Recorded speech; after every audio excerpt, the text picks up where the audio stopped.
टोळीचा डॉन किंवा अंडरवर्ल्डचा शूटर नाहीये, हा आहे कथित महाराज। अंगावर वारकऱ्यांचा पांढरा अंगरखा, कमरेला धोतर, कपाळावर गंध आणि हातात बंदूक।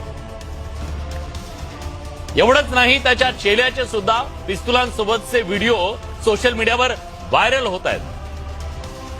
लातूर जिल्ह्यात पिस्तुल्या महाराज म्हणून ओळखल्या जाणाऱ्या या व्यक्तीचं खरं नाव किशोर शिवणीकर आहे। काही दिवसांपूर्वी लातूर जिल्ह्यातल्या खंडापूर इथं एक भव्य हरिनाम सप्ताह पार पडला। दावा केला जातोय की संत ज्ञानेश्वर महाराज, संत नामदेव महाराज, संत जनाबाई यांच्यासह 7 संतांच्या मूळ पादुका आणण्यात आल्या।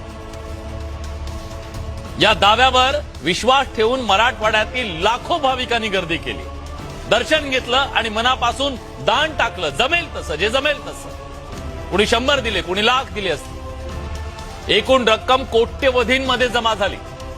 पण धक्कादायक बाब काय माहितीये, जेव्हा आळंदी देवस्थानला विचारलं गेलं की तुम्ही माऊलींच्या पादुका दिल्या होत्या का, त्यांनी सांगितलं नाही, खोटं आहे, पादुका कुठेही गेलेल्या नाहीये।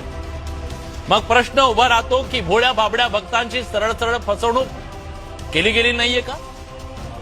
आणखी गंभीर आरोप सांगतो, जमलेल्या दानातील कोट्यवधी रुपयांसह महाराज मागील 2 महिन्यापासून गायब। पैसे गायब, महाराज गायब, सगळे गायब।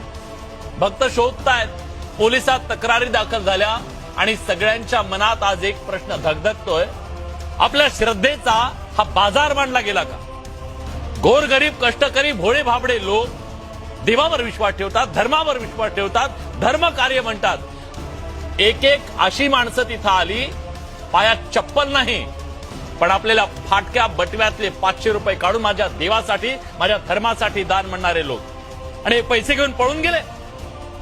ज्यांनी स्वतःच्या तोंडचा घास काढून दान दिलं, त्यांच्या भावनांशी हा खेळ नाहीये का?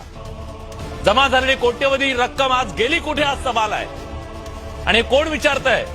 आयोजक विचारतायत। ज्या महाराजांनी हे पैसे गोळा केले सगळीकडे, ती महाराज मंडळी आज प्रश्न विचारतायत, अरे बाबांनो, कोट्यवधी रुपये गेले कुठे?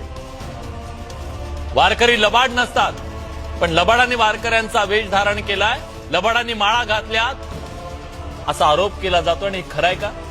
खऱ्या भक्तीच्या परंपरेत चुकीच्या लोकांची घुसखोरी झालीये का? काही मोजक्या लोकांच्या कृत्यामुळे अनेक शतकांची पवित्र अशी ही वारकरी परंपरा बदनाम होतीये का?